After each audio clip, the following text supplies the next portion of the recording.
Vande Mataram, dear students. Today we will see the fourth part of Unit 8 of English subject of Standard 8. And the fourth part of Unit 8 is the continuity of Part 3 video. तो बच्चों अपने इस video में क्या देखेंगे? Unit 8 की कुछ exercise और क्वेश्चन आंसर्स को कंटिन्यू करेंगे इस वीडियो में। जो अपने पार्ट 3 के वीडियो में बीच में से ही रोक दिया था उसको कंटिन्यू करेंगे। Okay, shall we start? Okay. Question 5.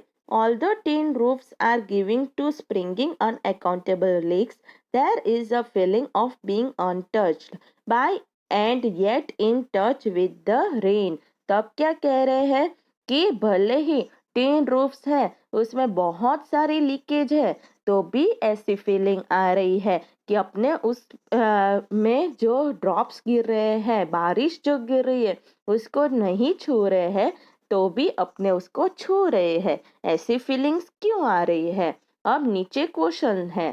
पहला है why has the writer use the word springing.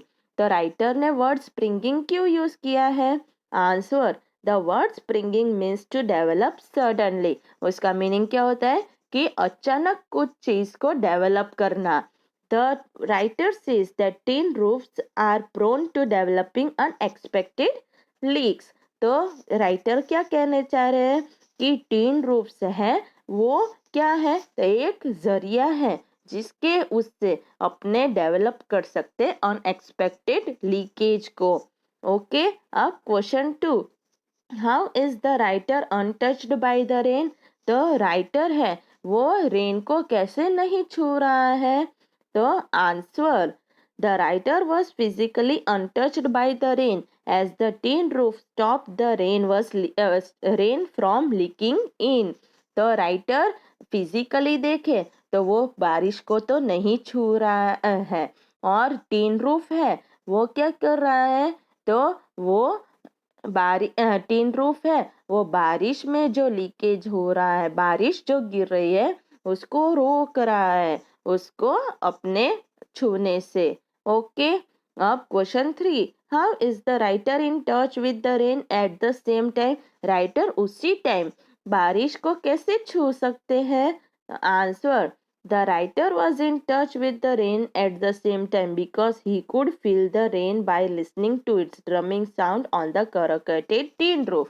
तो वो उसी टाइम उनको ऐसे छू रहे थे क्योंकि वो फील कर रहे थे जब बारिश हो रही थी और उनके टीन रूफ पे बारिश की बूंदें गिर रही थी तो वो सुन रहे थे कि कैसे आवाज आ रही है।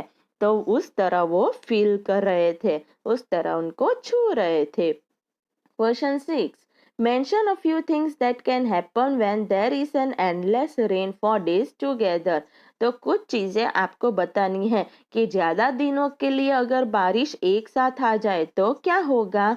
Answer when there is endless rain for days together everything becomes damp and soggy. तो सारी चीजें हैं वो गीली हो जाएगी।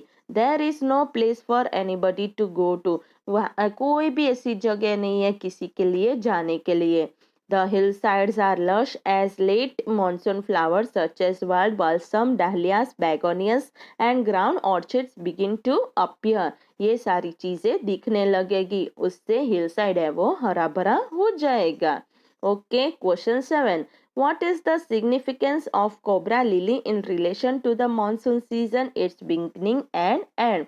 तो जब मॉनसून सीजन शुरू होती है और खत्म होते हैं तब कोबरा लिली है उसमें अपने को क्या दिखाई देता है, उसका क्या सिग्निफिकेंस है? Answer when monsoon begins the first cobra lily appears from the ferns. तो जब मॉनसून शुरू होती है तो कोबरा लिली है वो सबसे पहले अपने को दिखाई देती है।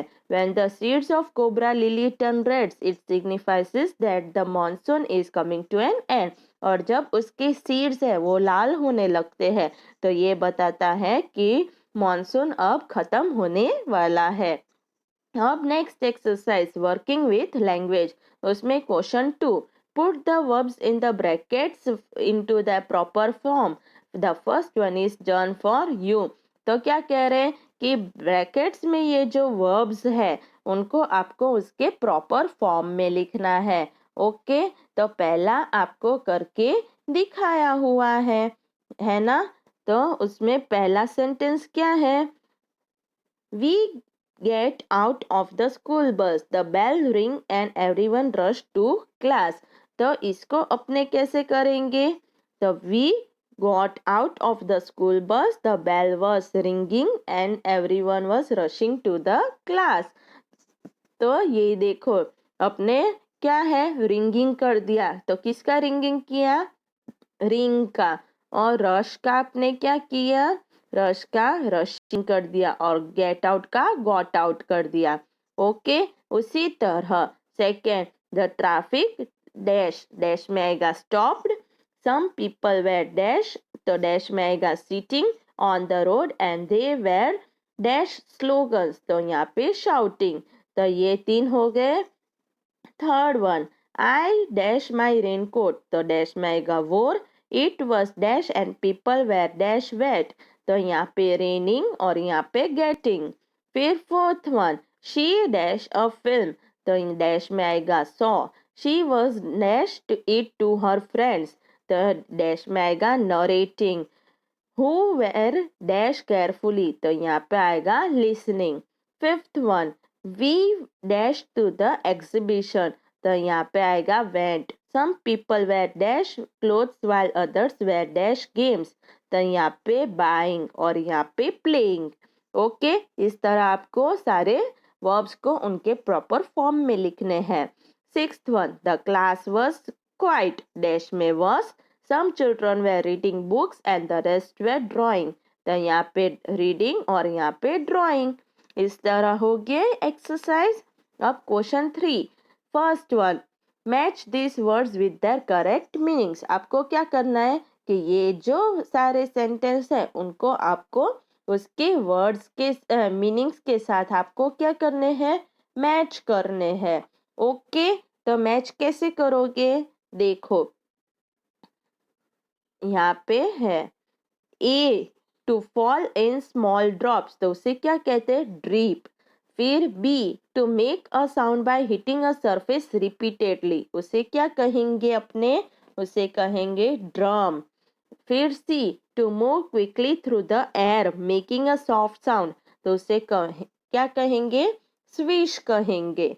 फिर D, harsh sound made by birds, उसे कहेंगे caw. E, ringing sound of a bell और अ ब्रेकिंग ग्लास एक्सेट्रा, उसे कहेंगे टिंकल। तो ये सारे जो है उसको आपको क्या करना है? ऊपर जो आपको ब्रैकेट में वर्ड्स दिए हैं उसके साथ आपको मैच करना है। इस तरह करोगे।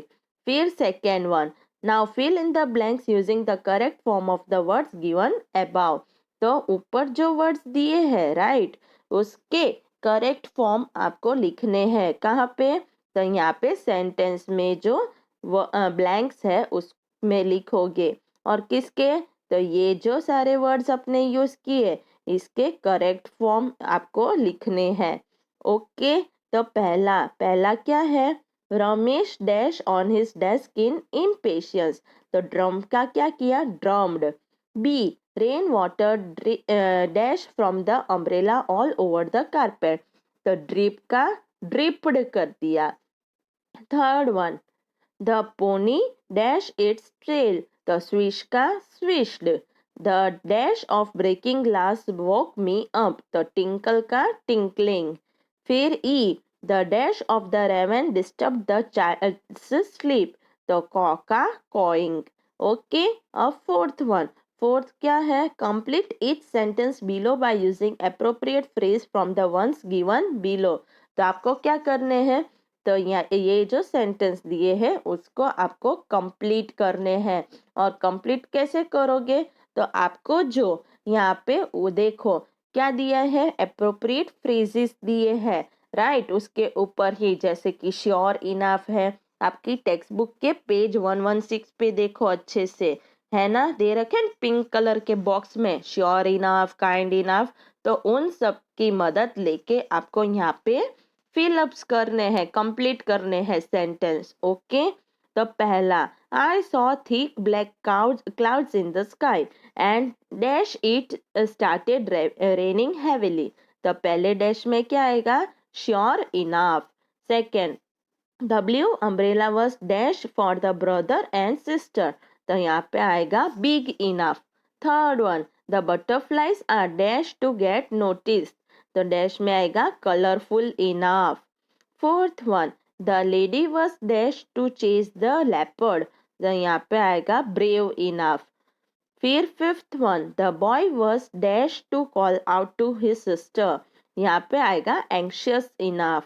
Sixth one, the man was dash to offer help. तो यहाँ पे आएगा काइंड इनफ.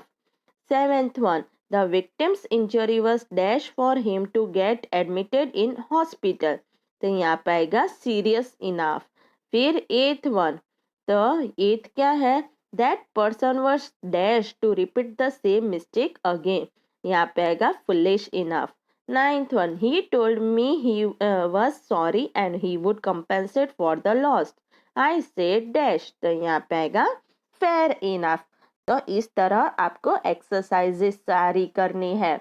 ओके, समझ में आ गए. आपको क्या करना है, आप सबको ये सारी एक्सरसाइजेस अच्छे से समझना है और फिर आपको समझकर इसको क्या करना है, एक्स्ट्रा रफ नोटबुक में लिखना है, सिर्फ कॉपी नहीं करना है. ओके, वंदे मातरम.